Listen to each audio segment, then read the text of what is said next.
Hey Internet, I'm Chaz. And I'm Dan. Welcome to Wine is Serious Business, episode 148. We got two Syrah wines tonight, both from Washington. There's one from the Walla AVA and one from Yakima Valley. Two producers. Columbia Valley. Columbia Valley AVA, I guess. So it's on the edge of the Yakima Valley. I was reading up on it online. We'll get into a little more details about it. I don't know my AVAs when it comes to there. I just read the back of the label and heard what it's true. That's what it says, and I was reading it online just to inform myself a little bit. But ramble. We got our friend Ryan here today to drink some Syrah with us. He's been my roommate for a while. Also enjoys good wine. He's enjoyed drinking some of the leftovers from numerous previous episodes. Send them back to the roommates. Yeah, it's been spittoon. Not quite, but you know, it's been enjoyable. The first wine today is from Adamant Cellars. This is a winery I discovered quite a few years ago. I swung through Walla, wanted to do some wine tastings there. We drank the red blend, his Nailin, a few years ago, and we liked it enough that Chaz remembered it, even though it's been a few years. Delicious stuff, yeah. There's a lot of wine we've forgotten in that period of time, but not that one. So saw this on the shelves. Our friend Bo, who's been on the show a number of times, is representing it in Portland right now. So wanted to see how it's wanted to see how this wine's doing. Both of these have been open for about 2 hours because I heard some people talking saying these need a bit of a decant, so decided we'd give them a little bit of air before we shut the show tonight. What vintage? Both 2009? Both 2009s, yeah. Alright. Oh man.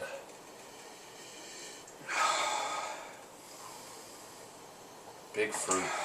Yeah, dark earth and kind of blackberries. A little bit of violets going on, I think, there too. Just like dark character, but nice nose. Having a hard time with the descriptors today. Sure. Brain's a little short. I've been working in the yard all day, but it's like very dark fruit, like a sort of campfire-y, like dirt and ash sort of thing going on. So the earth and the fruit together is really nice. It smells good. Yeah. You like how it smells? Yeah. All right. Yeah. All right.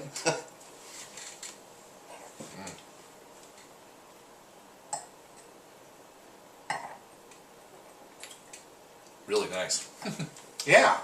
Even across the palate, I'm getting a little bit of like nutmeg spice, kind of on the back end. But something that strikes me right away is it's definitely not too heavy, right? Like it's definitely dark, but I don't find it really heavy. Right, there's no goopiness to it. I mean, it still has a good amount of acidity and stuff that are balanced with the amount of fruit that's here. It fills up your whole mouth. Right. Just chew on this stuff. Very coating. Yeah. I like my whole tongue from the back of the throat to the tip.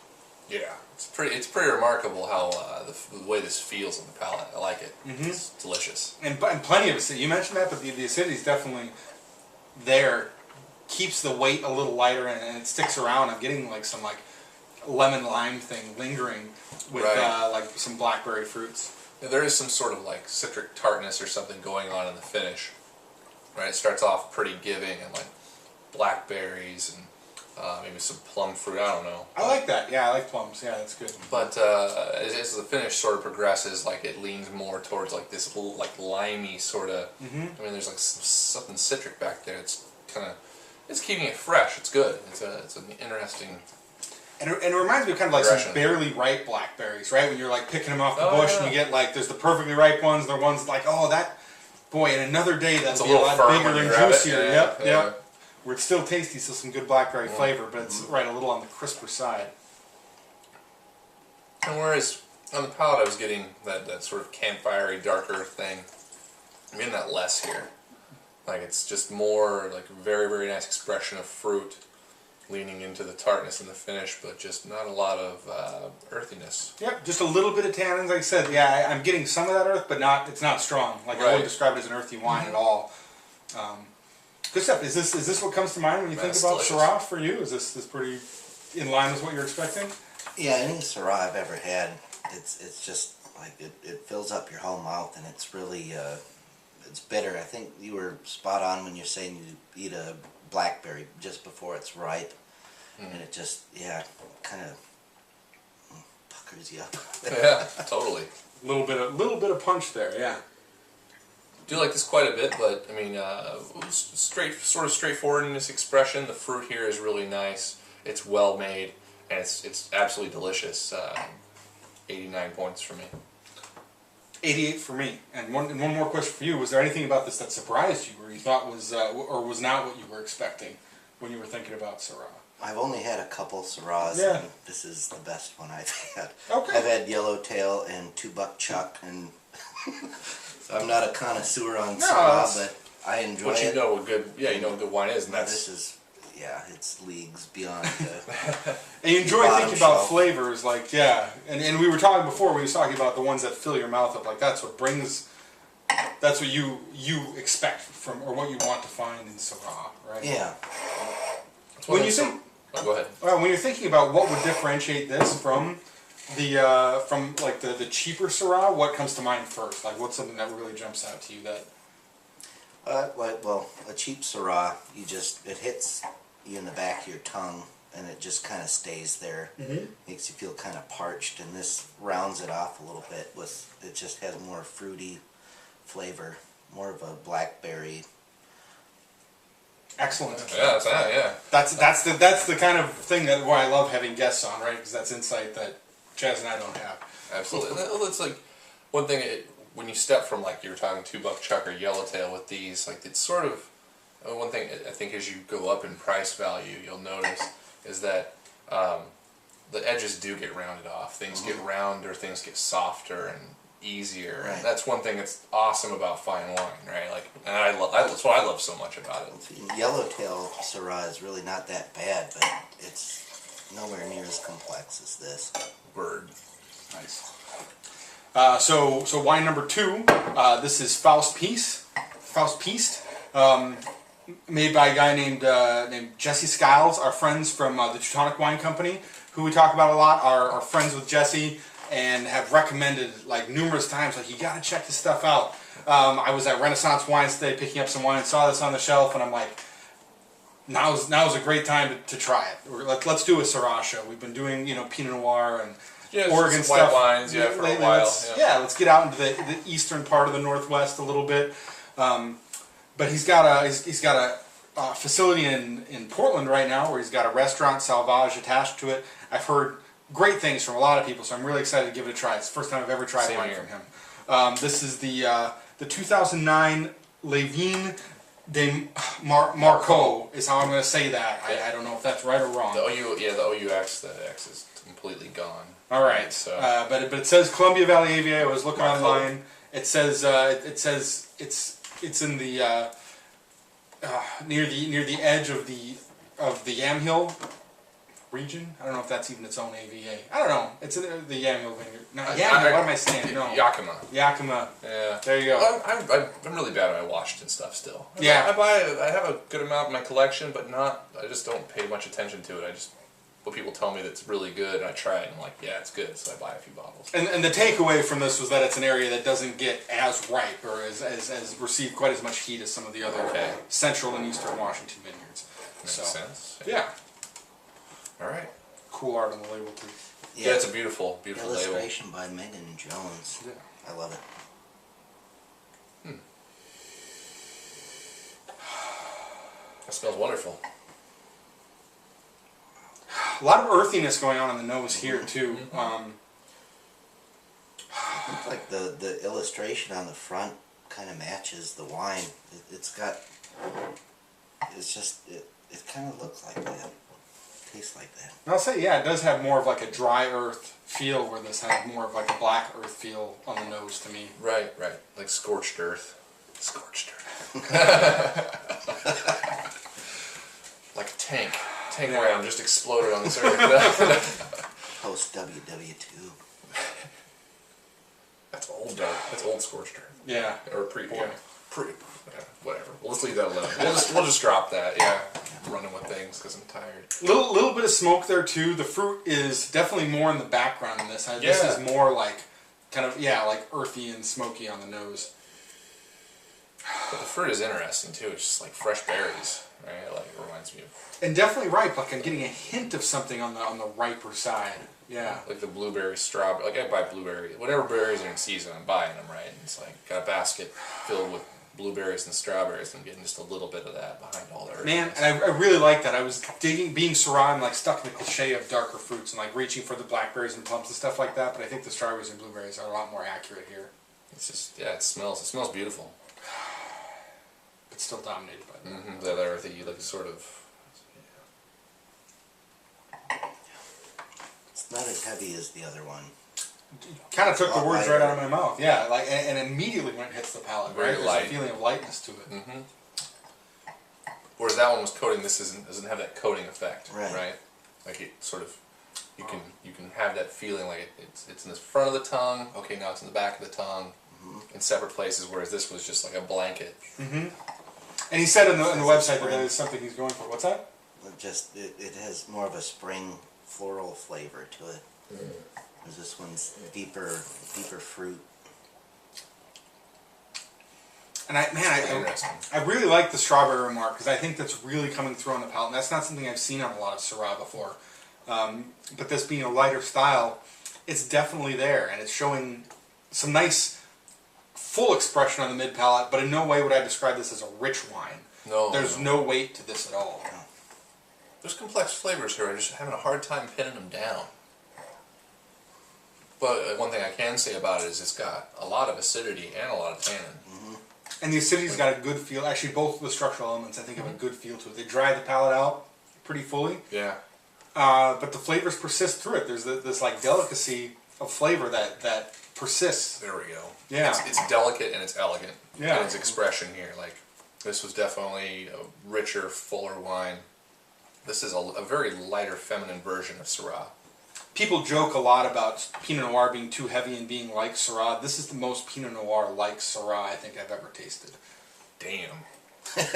Good statement. Yeah. It's just like light, elegant, complex. Totally. What do you think? Does this still fill your mouth in a different way, or is this a completely different experience? Yes, well, like you guys are saying, it's a lot. It doesn't coat your tongue as much, and I agree with the strawberry. It has more of a spring flavor to it.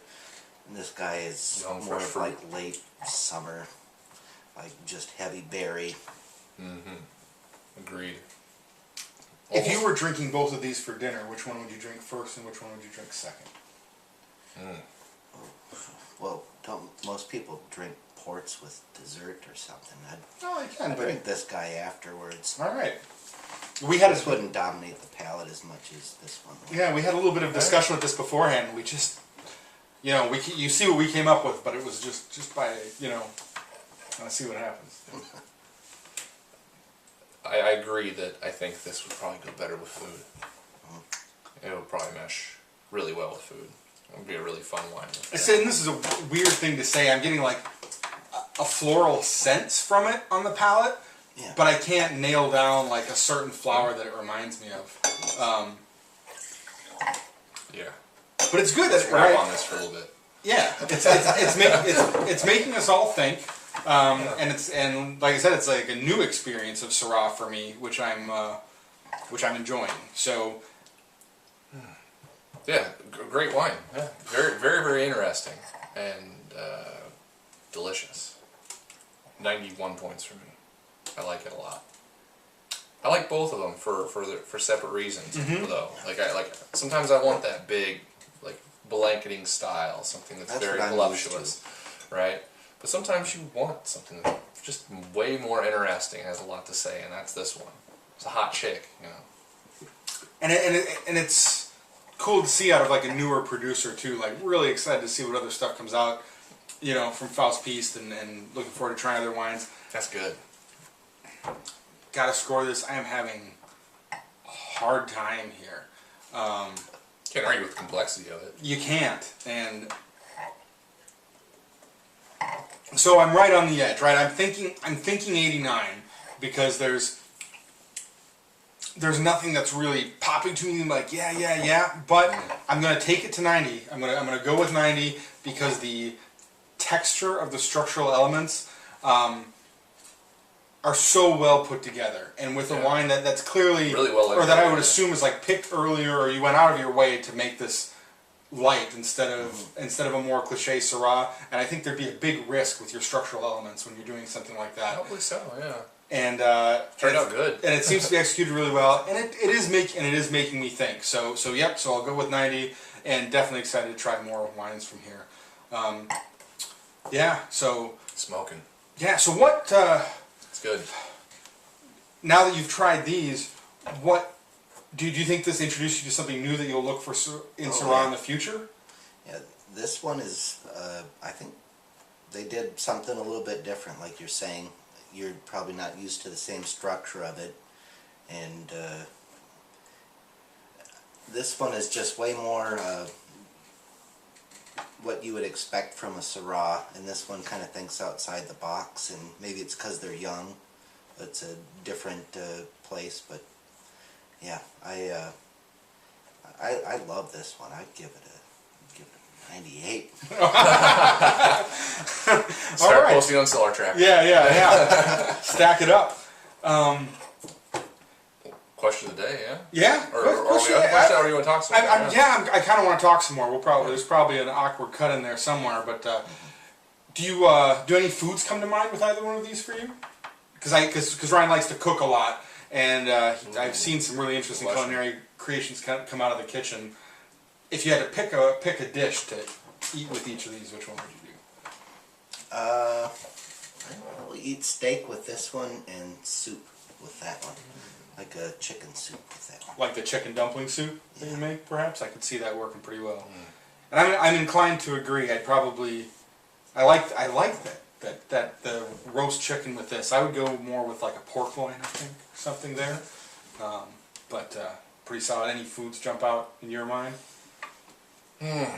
Something mushroomy with this, like a mushroom pizza or something like that. Smart.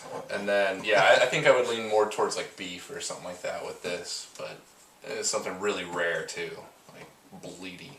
So I agree about that one with the mushrooms. I think that would go with chanterelles and porcinis or something. Have you ever gone to Nostrana and had that mushroom pizza they have there? No. Nice. Yeah, you should go there. It's amazing. And I want to talk too. You were talking about the label. So now that you've smelled it and tasted and thought about it a bit, do you still feel that that's pretty appropriate artwork for the experience of the wine? Does that do a good job representing what's in the bottle? Yeah. No, I don't think so anymore. Okay. I mean, this seems more You know, kind that's of the way it harsh. smelled though. Yeah. Initially, but then like after we tasted it. Maybe cactus flower or something like that, but it's more like spring to me, and this looks more like fall. All right. It really does. Yeah. Yeah, that's an interesting. That's some interesting insight. So, thank you. And that's about all I wanted to cover. So we talked before. You got to ask a question of the audience. Okay. What would you like to ask? I had a stock question, but I think now I'm thinking about doing a blog about food carts, which is kind of obvious, but what's your guys' favorite food cart? Oh, Just off the top of That's your head. tough to go off the top of my head. The falafel place at the Hawthorne food carts. Just every time I go there, I have to get not the falafel. No, place, the crepe. God, why did I say it? Why did I? Crepe, is that crepe dream? Make Yeah. your crepe dreams come true. Yeah, make my crepe dreams come true. The creperie. And make my crepe dreams come true. And yeah, so it's Le Creperie or. Oh, you ever seen that? yeah, It's the French yeah. one where they got the straight up the pans They've right got there. like good lemon sugar crepes, and they're crispy and. Well, I haven't had that one. Oh, you got to. The last one I had was absolutely amazing. But yeah, it had a bunch of different things, but it had, yeah, whatever. I can't remember. For me, I'm going to say, and I think it's fair to call a taco truck a food cart, right? That's a fair, that's a fair overlap. I used to work at the Intel campus in Aloha, and there was one pretty much across the street from the campus there. I don't remember the name of it. This is now approaching 5 years ago, so you'll have to forgive me. But there's a taco truck. They usually have like a couple little plastic tables set outside that you could eat at. Yeah, it's right out. It's in the Big Lots parking lot. That's what it is. There's that big store there. Oh Oh, it's really close. Yeah, it's parked right up next to TV Highway, so you can see it. Yep. It's like always there. Yep. They've got a picnic table, usually jam out there. Their tacos are fantastic, and they're so good that I turned people who were like really nervous about eating tacos from a truck. Like I forced them to try it and turned them on to eating truck tacos because they were so delicious. So that's my favorite. Wow. So yeah, let us know what your favorite food truck is, or food cart is. Like that's a good question. Thanks for coming out, Ryan. Thank you. Thanks for being on. Thanks for watching. We'll see you next week.